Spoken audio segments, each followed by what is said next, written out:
بسم اللہ الرحمن الرحیم الصلاة والسلام علیک یا رسول اللہ الصلاة والسلام علیک یا حبیب اللہ لبیک لبیک لبیک یا رسول اللہ صلی اللہ علیہ وسلم تاجدار ختم نبوت زندہ باد زندہ باد زندہ باد۔ آج اس ایوان کے اندر جو میں قرارداد پیش کر رہا ہوں، سندھ اسمبلی کے اس ایوان میں وفاقی حکومت کے انتقامی سیاست کے رویے اور اپوزیشن جماعتوں کے ساتھ آمریت کا رویہ رکھنے کی ہم سخت مذمت کرتے ہیں۔ اس ایوان میں یہ مذمتی قرارداد پیش کیے جا رہے ہیں کیونکہ موجودہ حکومت وہ اس وقت بظاہر تو جمہوری حکومت نظر آ رہی ہے، مگر در حقیقت میں یہ آمریت سے بھی بڑھ کر ہے۔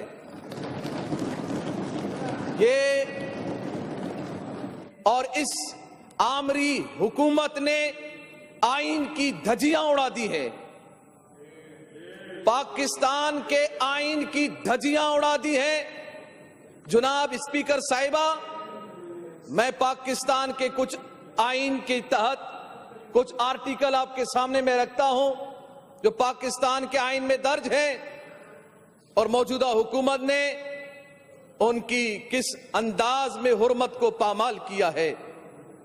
پاکستان کے آئین آرٹیکل 8 میں یہ واضح الفاظوں میں لکھا ہوا ہے کہ ایسا کوئی بھی قانون جو بنیادی انسانی حقوق کے متصادم ہو وہ کالعدم ہے۔ اور ہماری اس وفاقی حکومت نے جس انداز میں بنیادی انسانی حقوق کو پامال کیا ہے، 3 MPO کے تحت، جو کہ اس آرٹیکل 8 کے تحت یہ کالعدم ہے۔ 3 MPO آرٹیکل 8 کے تحت یہ بالکل کالعدم قانون ہے۔ کالعدم قانون کا سہارا لے کر حکومت نے لبیک والوں پر وار کیا، قائدین پر وار کیا۔ یہ کالعدم کیوں ہے؟ یہ انسانی حقوق کے متصادم ہے، اس لیے کہ اس کو چاہو جب چاہو اپنے سیاسی انتقام کے لیے استعمال کرو، جب چاہو جس وقت چاہو اس کو نظربند کرو بغیر جرم بتائے۔ اس لیے آرٹیکل 8 کے تحت یہ کالعدم ہے۔ اسپیکر صاحبہ، آئین کا آرٹیکل نمبر 10 جو ہمیں یہ بتاتا ہے کہ جب بھی کسی بھی کوئی شخص کو اس کا جرم بتائے بغیر اس کی گرفتاری نہیں ہو سکتی، اس کو حراست میں نہیں لیا جا سکتا۔ یہ آرٹیکل 8 ہے۔ آرٹیکل 10 ہے۔ آرٹیکل نمبر 10 پاکستان کا آئین ہمیں بتاتا ہے کہ کسی بھی پاکستانی کو اس کا جرم بتائے بغیر اس کو گرفتار نہیں کیا جا سکتا، اس کو حراست میں نہیں رکھا جا سکتا۔ ان 2 آرٹیکلوں کی بنا پر MPO 3 یہ متصادم ہے انسانی حقوق کے، اور یہ کالعدم قانون ہے۔ اور کالعدم قانون کا سہارا لے کر حکومت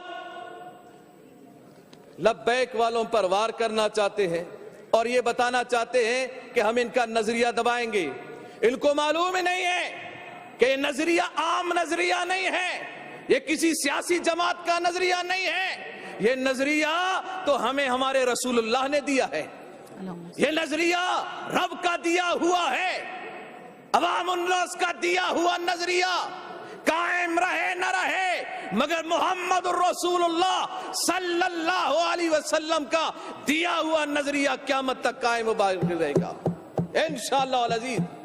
آرٹیکل نمبر 13 دیکھیے وفاقی حکومت نے کس انداز میں آئین کی حرمت کو پامال کیا ہے۔ آرٹیکل 13 ہمیں یہ بتاتا ہے کہ کسی بھی ایک شخص کو ایک ہی جرم میں دو قوانین کے تحت آپ گرفتار نہیں کر سکتے، اس کو سزا نہیں دے سکتے۔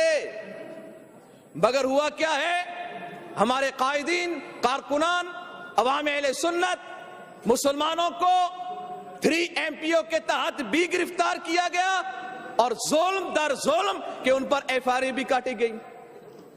FIR جب آپ نے کاٹ دی تو پھر 3 MPO کے تحت گرفتار نہیں کر سکتے۔ 3 MPO کے تحت آپ نے گرفتار کیا تو پھر آپ FIR نہیں کاٹ سکتے، کیونکہ آرٹیکل 13 پاکستان کا یہ آئین ہمیں بتا رہا ہے کہ ایک شخص کو 2 قوانین کے تحت سزا نہیں دے سکتے۔ مگر آئین کے احترام کو پامال کیا گیا اور اس 3 MPO کا سہارا لیا گیا۔ اور اسپیکر صاحبہ، آرٹیکل نمبر 14 دیکھیے گا کس انداز میں اس کی حرمت کو پامال کیا گیا۔ آرٹیکل 14 ہمیں بتاتا ہے کہ ہر پاکستانی شخص کا حق ہے چادر اور 4 دیواری کی تحفظ، اس کے گھر کی حرمت لازمی ہے۔ مگر اس پاکستان، جمہوریہ پاکستان، اسلامی جمہوریہ پاکستان میں تحریک لبیک کے کارکنوں، قائدین، محبین، عوام اہل سنت، مسلمانوں کو کس انداز میں دبانے کی کوشش کی اور آئین کی دھجیاں اڑائی گئی۔ ہمیں آرٹیکل 14 کہتا ہے چادر اور 4 دیواری کی حفاظت کرو۔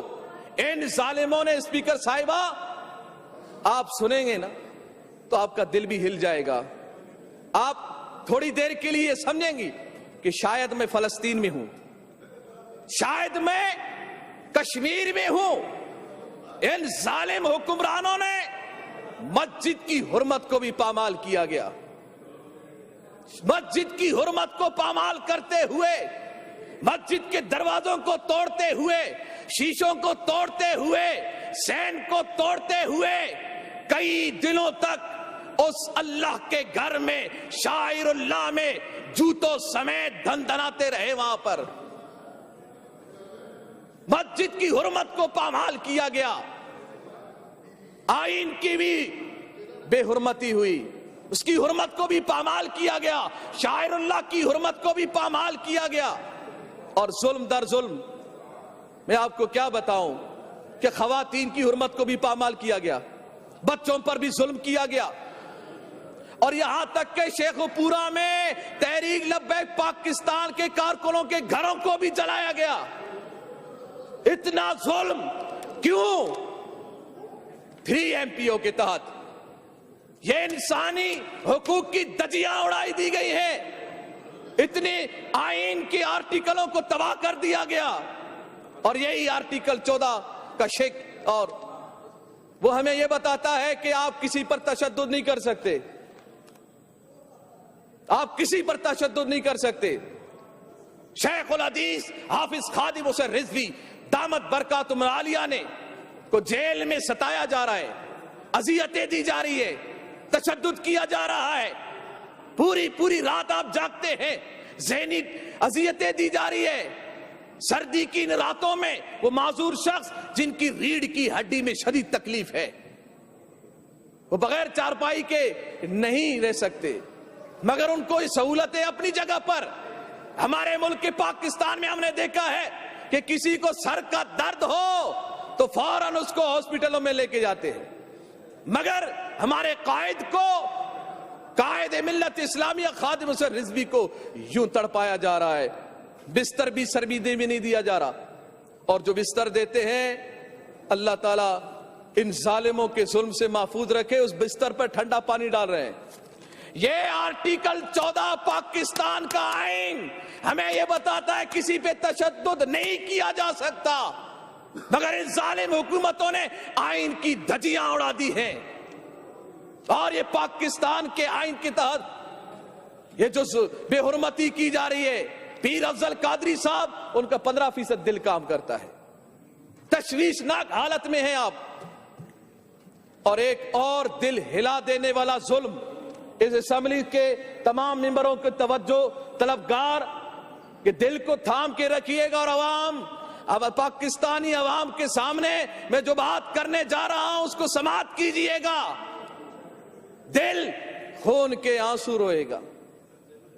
ان ظالموں نے ایک 90 سالہ عالم دین کو، بات سمجھ رہے، 90 سالہ عالم دین کو بغیر کسی جرم کے گرفتار کیا گیا۔